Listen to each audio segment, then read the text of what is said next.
Roh Kudus dan karyanya. Hari ini Bapak Ibu Saudara yang terkasih, saya akan membahas satu topik yang menurut saya berdasarkan penilaian saya kurang mendapat ruang yang cukup dalam gereja atau dalam khotbah-khotbah para pendeta mengenai topik Roh Kudus dan karyanya. Untuk itu menjadi penting bagi kita untuk memahami pribadi yang satu ini, seperti yang kita ketahui bahwa Roh Kudus merupakan pribadi ketiga dari Allah Tritunggal.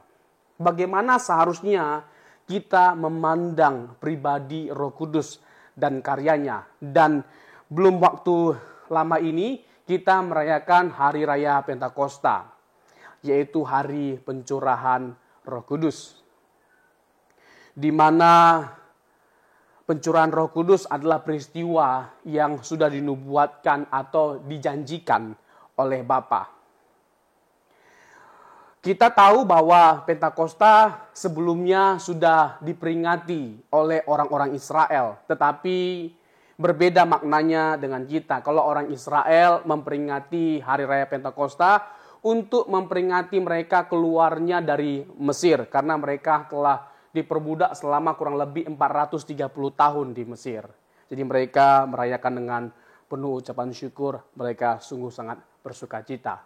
Tetapi kita merayakan Pentakosta karena kita tahu bahwa akhirnya telah digenapi janji Allah, janji Bapa terhadap orang-orang percaya, di mana semua orang percaya pada waktu itu, Kisah Rasul pasal 2, secara khusus para murid dipenuhi oleh Roh Kudus. Nah, bagaimana kita dapat memaknai doktrin Roh Kudus ini dengan baik dan benar?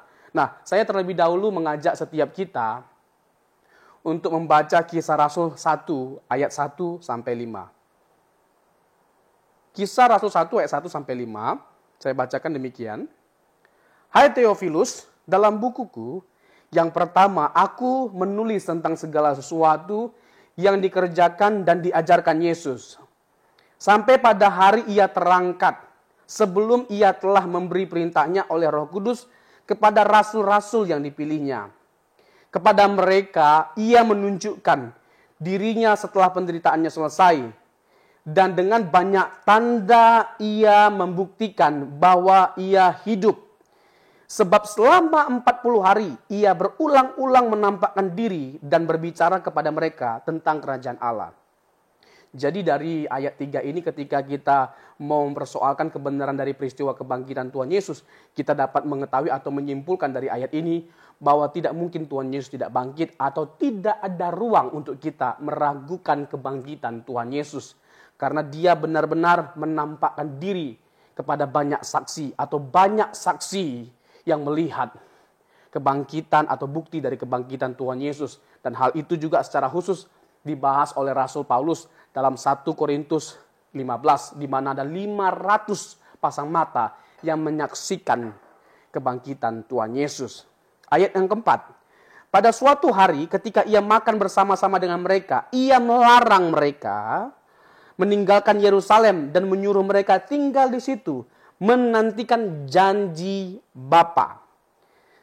Yang demikian katanya, telah kamu dengar daripadaku, sebab Yohanes membaptis dengan air, tetapi tidak lama lagi kamu akan dibaptis dengan Roh Kudus. Jadi Tuhan Yesus melarang para murid untuk meninggalkan Yerusalem, karena mereka harus dibaptis terlebih dahulu dengan Roh Kudus di Yerusalem. Nah, kita harus terlebih dahulu mempersoalkan pribadi dari Roh Kudus ini. Kita harus mengakui bahwa Roh Kudus adalah pribadi ketiga dari Allah Tritunggal. Mungkin ada sesi khusus yang akan saya bahas mengenai doktrin Allah Tritunggal. Karena itu menjadi topik tersendiri dengan waktu tersendiri. Karena cukup kompleks dan komprehensif pembahasannya. Namun di sesi ini khusus saya mau bahas tentang Roh Kudus. Kita harus mengakui bahwa Roh Kudus itu adalah pribadi Allah itu sendiri. Roh Kudus adalah Allah itu sendiri, di mana Ia memiliki hakikat yang sama dengan Bapa dan Anak. Berdasarkan kesaksian Yohanes pasal yang ke-14 ayat 16 dikatakan penolong yang lain. Yesus itu sendiri adalah penolong, tetapi dia menegaskan bahwa akan ada penolong yang lain seperti Yesus penolong, nanti ada lagi penolong yang lain. Hal ini menunjukkan bahwa Roh Kudus itu juga merupakan pribadi. Roh Kudus itu juga merupakan Allah. Sebagaimana kita memahami, kita mempercayai bahwa Yesus itu adalah Allah, maka kita juga konsekuensinya harus mempercayai bahwa Roh Kudus itu adalah Allah. Karena dia adalah penolong yang lain. Artinya bahwa dia memiliki hakikat yang sama dengan Tuhan Yesus, tetapi dia adalah pribadi yang berbeda dengan Tuhan Yesus. Dalam hal ini kita harus benar-benar mengakui bahwa Roh Kudus adalah pribadi yang diutus oleh Bapa, dicurahkan bagi setiap orang percaya.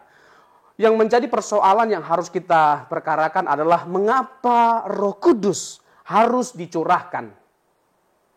Kalau Roh Kudus tidak dicurahkan, maka kita akan menjadi yatim piatu. Yohanes pasal yang ke-14, ayat yang ke-15 sampai ayat yang ke-18.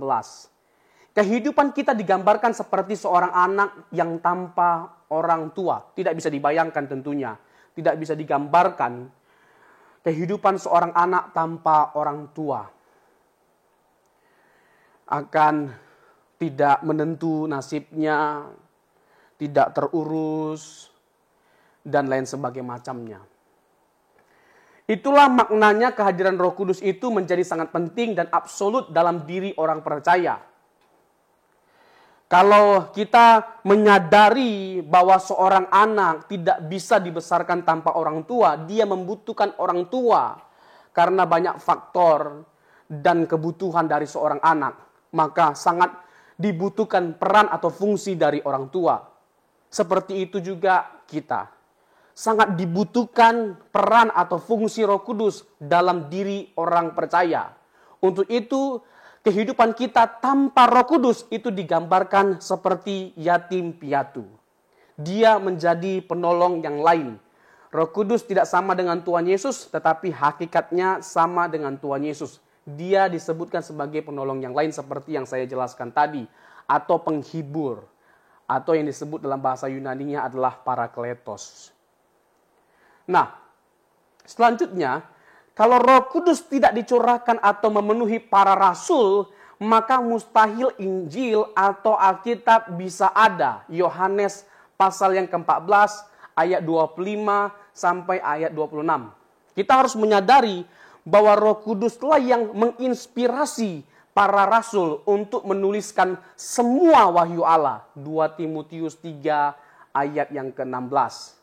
Injil adalah kekuatan Allah yang menyelamatkan. Roma 1 ayat 16. Namun Roh Kuduslah yang mengilhamkan, yang mengilhami setiap perkataan yang tercatat di dalam Injil.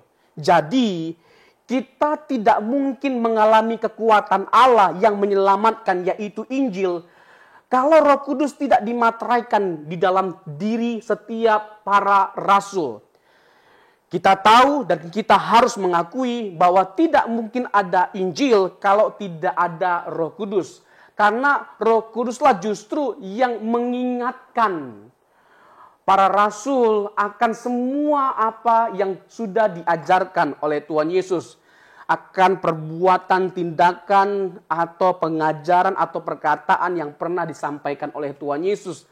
Tidak semata-mata hanya mengandalkan kemampuan manusia. Ini juga yang membuat kita semakin yakin bahwa Alkitab itu adalah firman Allah, Alkitab itu tanpa salah karena ada intervensi ilahi. Ada intervensi dari Roh Kudus yang adalah Allah itu sendiri. Sehingga tidak ada keraguan sedikit pun seharusnya dari kita untuk mempersoalkan Alkitab, kebenaran Alkitab sebagai firman Allah.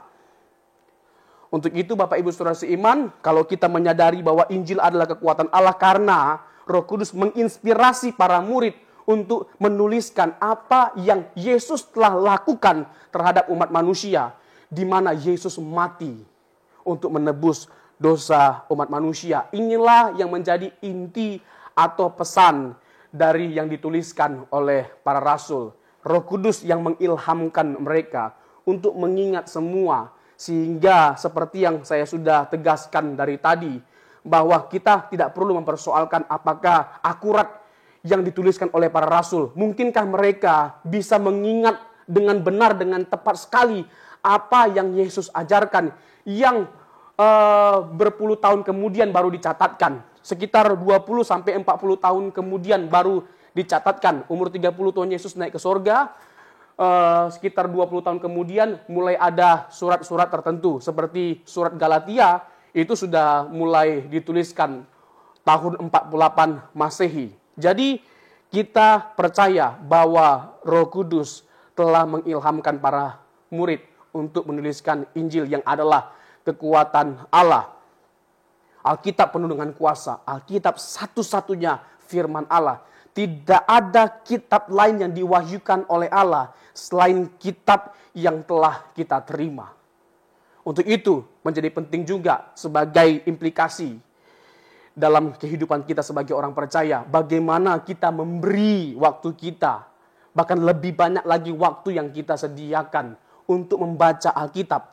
Kalau kita tahu bahwa Alkitab ini adalah buku yang berbeda dari semua buku yang ada, kenapa kita tidak menaruh perhatian khusus kepada Alkitab? Kalau kita tahu bahwa Alkitab ini adalah petunjuk keselamatan, hidup ini hanya sementara. Ada kehidupan di balik kehidupan yang kita jalani hari-hari ini. Di hidup ini kita mengalami kesengsaraan, penderitaan. Dalam hidup ini kita mengalami kesedihan, banyak kelaliman, ketidakadilan. Tapi Tuhan telah menyediakan tempat lain di luar dari tempat yang kita huni ini, yaitu langit baru dan bumi yang baru. Alkitab memberikan petunjuk untuk kita sampai ke sana. Kenapa kita tidak cari tahu kebenarannya dari Alkitab dan terus menggalinya serta mengupayakan bagaimana cara memahami Alkitab dengan baik dan benar. Semakin sering kita baca firman Tuhan, semakin pikiran kita, tindakan kita, sifat kita, perkataan kita diwarnai oleh firman Tuhan. Apa yang mewarnai hidup kita, apa yang mewarnai tindakan kita, sifat kita, bergantung pada apa yang mewarnai pikiran kita. Untuk itu, biarlah kita mewarnai hidup kita dengan kebenaran firman Tuhan.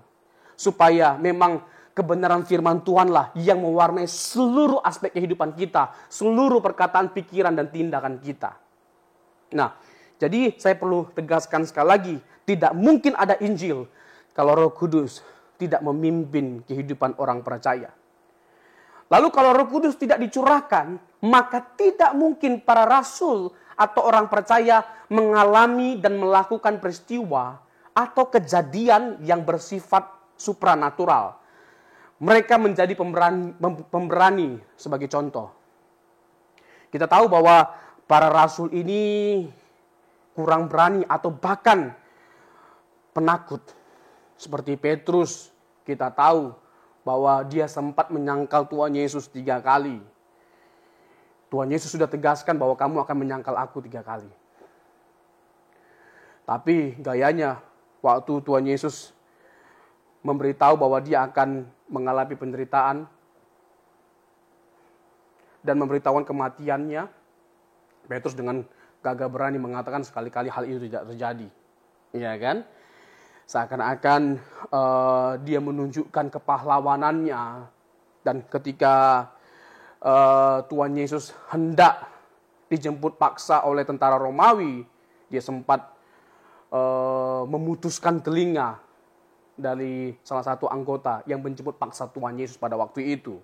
Terkesan berani, tapi ternyata pada akhirnya mereka tercerai-berai, mereka bubar, mereka meninggalkan Tuhan Yesus, mereka membiarkan Tuhan Yesus seorang diri untuk mengalami penganiayaan, bahkan menyangkal Tuhan Yesus. Tetapi apa yang terjadi? 180 derajat perubahan yang dialami oleh para murid, secara khusus Petrus, dari penakut menjadi pemberani. Itulah hasil yang mereka alami ketika mereka mengalami pengurapan Roh Kudus.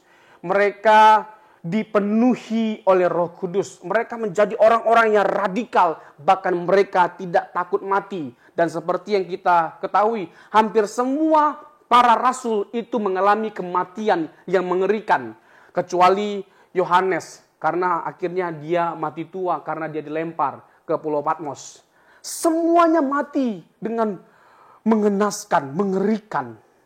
Tetapi apa yang membuat mereka sampai mati pun tidak takut? Mereka memberikan nyawanya kepada Tuhan Yesus. Karena mereka telah dipenuhi oleh Roh Kudus. Roh Kudus membakar semangat mereka. Sehingga mereka memiliki semangat yang menyala-nyala. Ada yang dipancung kepalanya. Ada yang disalib dengan terbalik seperti Petrus. Dia berkata bahwa aku tidak layak disalibkan seperti Tuhanku. Kalaupun aku mau disalibkan, biarkanlah aku disalib terbalik.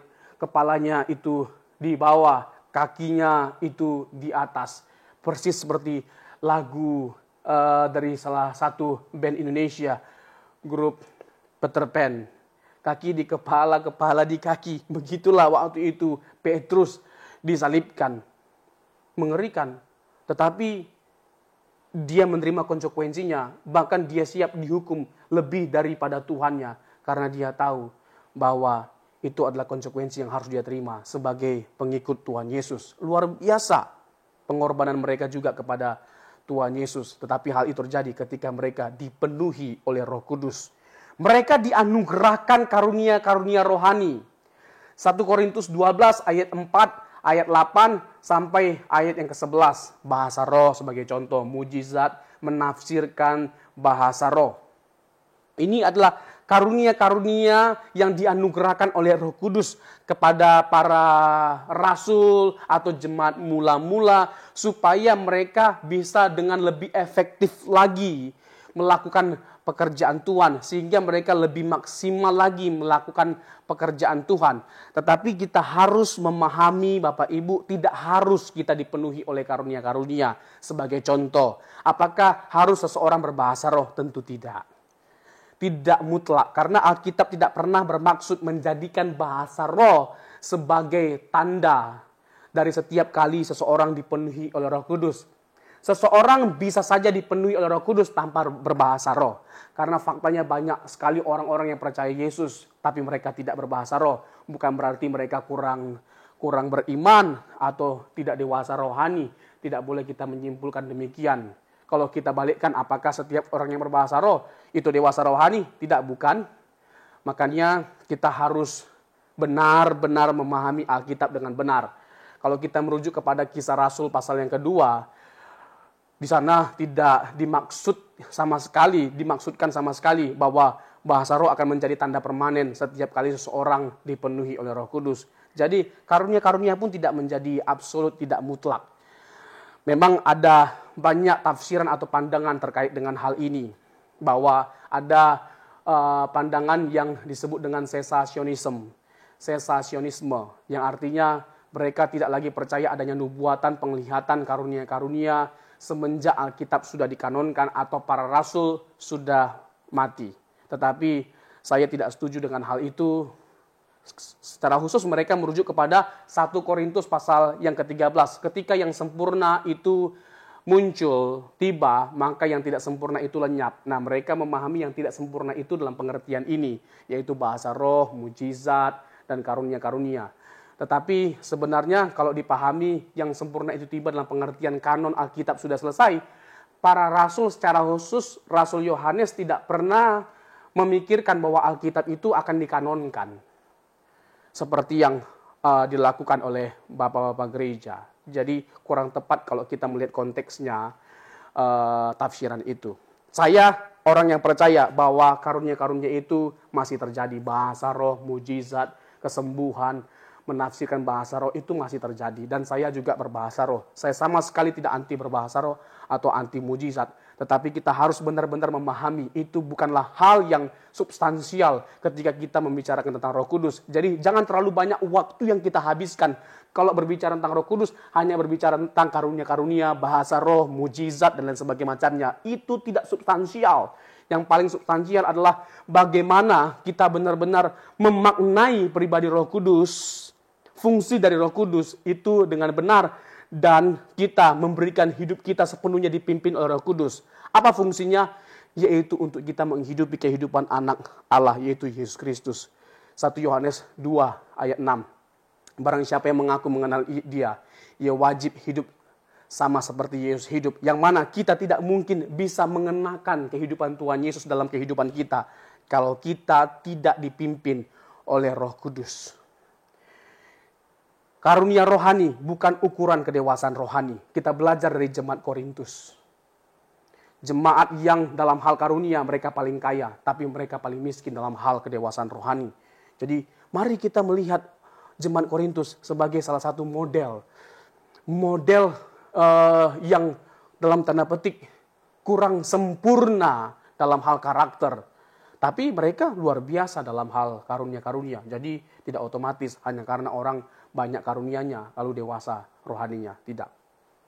Jadi jangan paksakan diri kita untuk kita memiliki banyak karunia-karunia rohani. Tapi paksakan diri kita untuk kita menggumuli, menghidupi buah roh.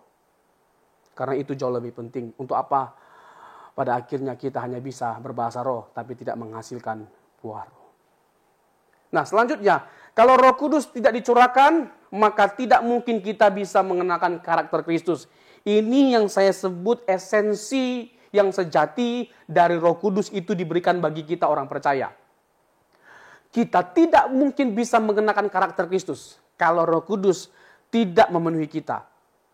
Kalau Roh Kudus tidak memimpin kita. Jelas Alkitab menegaskan dalam Yohanes pasal yang ke-16, Yohanes pasal 14, Yohanes pasal 16, bahwa Roh Kudus itu akan menuntun kita kepada seluruh kebenaran Allah. Yohanes pasal yang ke-16 ayat 13. Tidak mungkin kita bisa menghidupi seluruh kebenaran Allah kalau Roh Kudus tidak memimpin atau menuntun kita. Kita nggak punya kekuatan untuk melakukan apa yang menjadi kehendak Allah dalam hidup kita dengan mengandalkan kekuatan kita sendiri. Kita butuh pertolongan Tuhan. Dan Roh Kudus menjadi pribadi yang dianugerahkan oleh Bapa bagi setiap kita untuk memampukan kita menghidupi kehidupan Tuhan Yesus atau menggenapi seluruh rancangan Allah, seluruh kehendak Allah, seluruh rencana Allah. Yesus saja untuk memenuhi seluruh kehendak Bapanya itu dipenuhi oleh Roh Kudus. Pada waktu peristiwa pembaptisan, Yesus dipenuhi oleh Roh Kudus. Waktu Yesus dibaptis oleh Yohanes, Tuhan Yesus sendiri saja itu dituntun oleh Roh Kudus sehingga dapat dengan sempurna menyelesaikan apa yang harus dia kerjakan. Apalagi kita. Dan memang kita harus mengikuti teladan Tuhan Yesus yang benar-benar memberi dirinya untuk dituntun oleh Roh Kudus. Dan dia benar-benar menghargai Roh Kudus. Dan memang Bapak Ibu Saudara yang terkasih, tidak mungkin kita dengan mudahnya bisa berubah. Apalagi orang-orang yang punya karakter yang buruk, karakter yang rusak, sifat yang buruk. Saya secara pribadi mengakui kebenaran ini bahwa tidak mungkin kita bisa berubah. Apalagi sekali lagi orang-orang yang sudah lama menjadi rusak, sudah sangat menikmati dosanya, makin lebih sulit lagi untuk dia keluar dari kubangan itu. Tetapi ketika seseorang benar-benar mengakui keberadaan Roh Kudus dan meminta Roh Kudus masuk dalam dirinya, maka dia tidak mungkin tidak diubahkan. Dia pasti diubahkan. Sejahat apapun dia, seberapa dalam pun dia telah jatuh dalam dosa, Roh Kudus mampu mengubahkannya. Kalau dia benar-benar mau radikal untuk memberi diri dituntun oleh Roh Kudus. Tidak ada yang mustahil termasuk dalam hal ini. Dan mari kita perkarakan mustahil itu dalam pengertian yang seperti ini. Jangan dalam hal-hal yang bersifat duniawi atau lahiriah. Tapi perkarakanlah hal-hal yang bersifat mustahil dalam hal batiniah. Di mana hidup kita inilah proyek Allah. Hidup kita ini sebenarnya yang menjadi proyek Allah. Tuhan tidak tertarik dengan apa yang kita miliki. Harta kita, Tuhan tidak tertarik. Dan Tuhan Yesus mati bukan untuk mendapatkan harta kita. Tuhan Yesus mati untuk mendapatkan diri kita. Karena kita ini adalah miliknya. Dan kita harus kembali kepadanya. Dan nyawanya sebagai pertaruhannya. Dia memberikan nyawanya supaya kita benar-benar mengalami pembaruan hidup. Itu yang diinginkan oleh Tuhan Yesus dari kita. Tidak ada yang lain. Sekali lagi, susah bagi kita untuk menghidupi karakter Kristus. Kristus sempurna, tak bercacat, tak bercelah. Tapi kita nggak punya pilihan lain. Itulah konsekuensi kalau kita mau percaya kepada Yesus. Jalan itu yang harus kita tempuh. Itulah tujuan dari keselamatan diadakan. Bukan hanya sekedar supaya kita terhindar dari neraka, diperkenankan masuk surga. Itu pengertian keselamatan pada umumnya. Agama-agama lain juga memahami keselamatan dalam pengertian itu. Kalau kita kekristenan juga memahami keselamatan dalam pengertian itu, lalu apa yang menjadi perbedaannya antara kita dengan agama-agama lainnya? Nah, kita harus mampu memahami keselamatan, konsep keselamatan itu lebih dalam lagi, yaitu dikembalikannya kita kepada rancangan Tuhan yang semula, yaitu kita menjadi serupa dengan Allah, yang mana itu direalisasikan oleh Tuhan Yesus, menjadi serupa dengan Allah atau menggenapi seluruh rencana Allah, rancangan Allah, kehendak Allah. Dia taat secara total. Jadi menjadi serupa dengan Allah itu artinya sama dengan menjadi serupa dengan Tuhan Yesus dalam ketaatannya.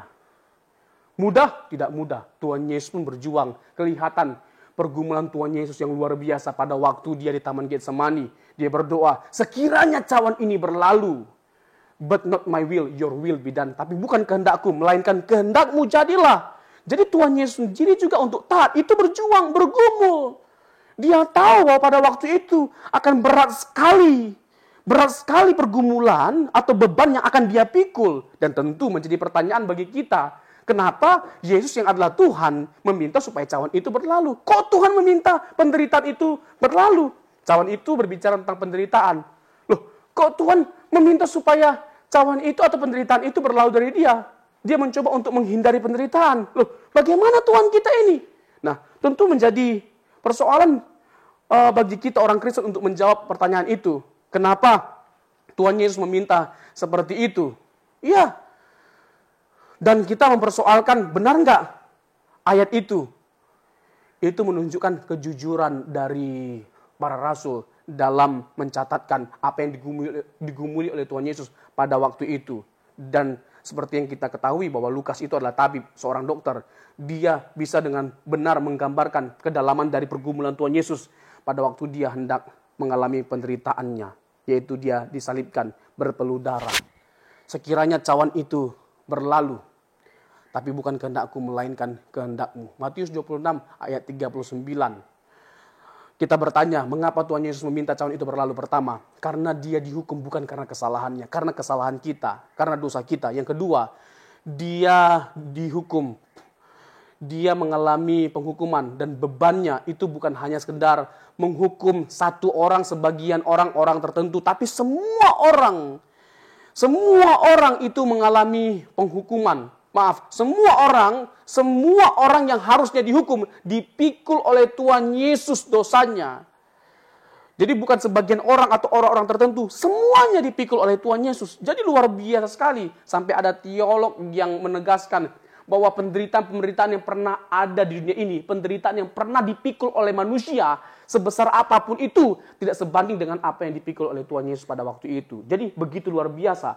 Yang ketiga, secara fisik, Yesus menderita. Jangan bilang bahwa Tuhan Yesus tidak mungkin mengalami penderitaan pada waktu dia dihukum. Karena dia Allah. Oh iya, dia Allah. Tapi ingat, dia Allah yang mengosongkan diri. Filipi 2 ayat 7. Dan Ibrani 2 ayat 17. Dalam segala hal dia disamakan dengan manusia. Sehingga ketika dia dipukul, dia dihukum, dia benar-benar mengalami penyiksaan. Dia mengalami kesakitan yang luar biasa pada waktu itu. Dan kita nggak bisa memandang rendah penderitaan yang dialami oleh Tuhan Yesus secara fisik pada waktu itu. Karena dia benar-benar menderitalah, makanya salib pun tidak mampu dibawanya sampai ke Golgota. Harus dibantu oleh seorang yang bernama Simon dari Kirene. Itu menunjukkan bahwa dia benar-benar mengalami penderitaan. Yang keempat, dia ditinggalkan oleh Bapaknya. Itu sebuah kengerian yang tidak dapat digambarkan dengan kata-kata. Itulah kengerian yang paling mengerikan yang akan dihadapi oleh Tuhan Yesus ketika dia hendak memikul salib itu. Eloi, Eloi, lama sabachthani. Allahku, Allahku, mengapa engkau meninggalkan aku? Itu yang paling mengerikan. Dan itu yang paling Tuhan Yesus tidak mau atau inginkan. Karena apa? Karena dia tidak pernah terpisah dari Bapaknya. Yang keempat, Alasan yang keempat mengapa Tuhan Yesus meminta supaya cawan itu berlalu. Dia tahu dengan dia memikul dosa manusia, dia tahu bahwa dia akan ditinggalkan oleh Bapaknya. Inilah penderitaan yang tidak bisa digambarkan dengan kata-kata. Inilah yang paling tidak ingin dialami oleh Tuhan Yesus. Dia tidak ingin dia terpisah dengan Bapaknya, karena dia tidak pernah terpisah dari Bapaknya. Dan oleh karena dia memikul dosa manusia, maka dia harus terpisah dalam waktu sementara dengan Bapaknya. Tapi sekalipun hal itu berlangsung sementara, tetap Tuhan Yesus tidak inginkan. Makanya biarlah cawan ini berlalu. Karena dia tidak ingin terpisah dengan Bapaknya. Karena dia tidak pernah terpisah dengan Bapaknya. Tetapi pada akhirnya dia berkata, "Not my will, but your will be done." Tuhan Yesus tahu tidak ada cara lain untuk menebus dosa manusia selain dengan cara dia menderita. Dia memikul salib itu karena konsekuensi dari kejatuhan manusia dalam dosa adalah manusia mengalami penderitaan atau kematian.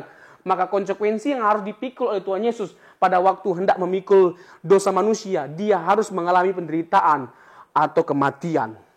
Jadi tidak ada cara lain.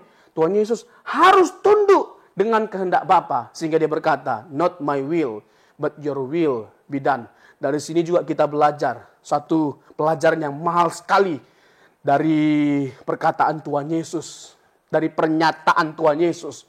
Bukan kehendakku, melainkan kehendakmu jadilah. Dan kita harus benar-benar seperti Tuhan Yesus yang menempatkan kehendak Bapa di atas segala keinginan kita. Menempatkan kehendak Bapa di atas segala kehendak kita. Tidak salah kita punya keinginan, tapi mari belajar untuk benar-benar menjadikan kehendak Tuhan, keinginan Tuhan sebagai yang terutama dalam kehidupan kita, melebihi dari apapun. Pada akhirnya, seorang tokoh yang bernama C.S. Lewis pernah berkata, pada akhirnya hanya ada dua jenis manusia. Manusia yang pertama adalah manusia yang berkata kepada Tuhan, "Jadilah kehendak-Mu." Manusia yang kedua, manusia yang Tuhan berkata kepadanya, "Jadilah kehendak-Mu." Manusia jenis yang mana kita ini? Tapi seharusnya kita harus memperkarakan jenis manusia yang berkata, "Jadilah kehendak-Mu."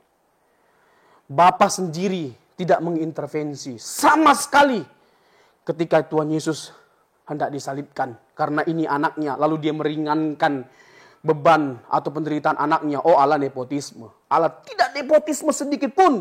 Dan dia memang membiarkan anaknya memikul dosa itu sampai pada kematian. Tidak boleh dia terhindar dari kematian. Sampai benar-benar dia mengalami kematian. Allah curang rasanya kalau sampai anaknya dibantu dan dilepaskan dari penderitaan.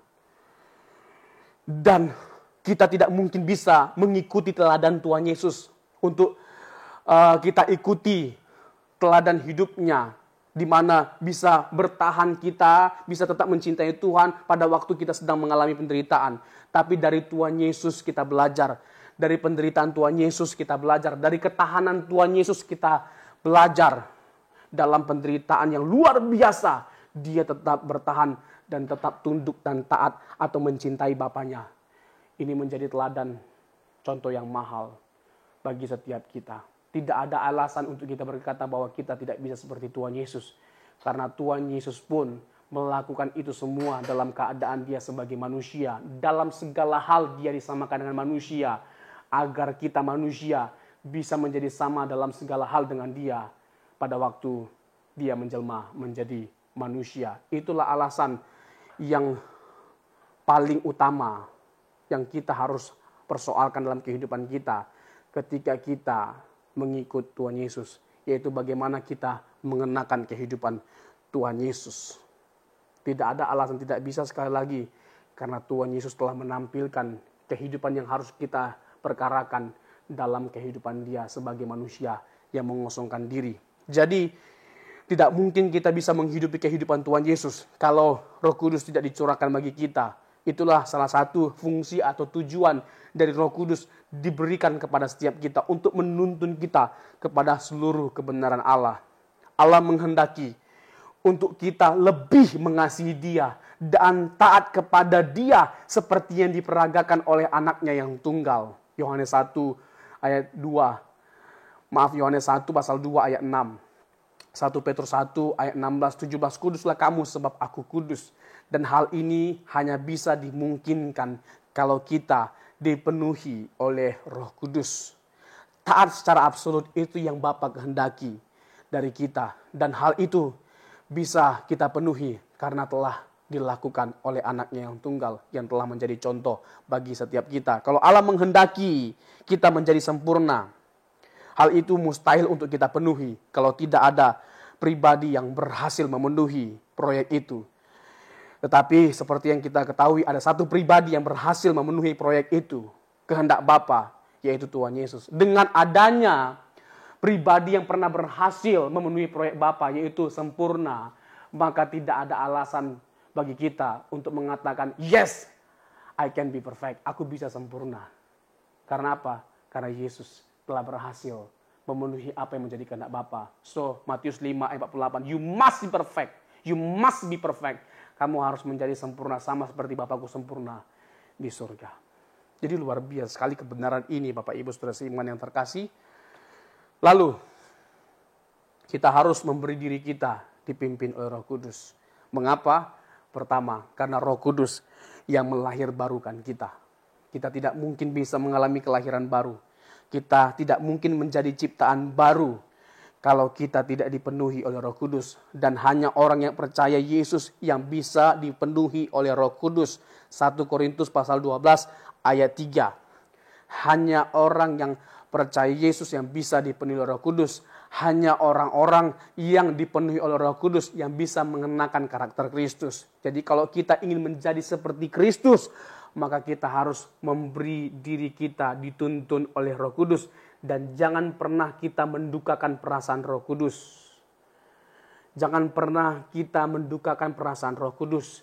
Kalau kita telah berbuat dosa, kita harus minta ampun. Roh Kudus memang betul yang melahirbarukan kita. Tetapi bukan tanpa peran atau tanggung jawab. Ada respon kita. Jangan sampai kita mendukakan perasaan Roh Kudus. Kalau kita sudah melakukan kesalahan, berbuat dosa, minta ampun kepada Tuhan supaya Dia mengampuni kita dan terus melahirbarukan kita, terus mengubahkan setiap kita.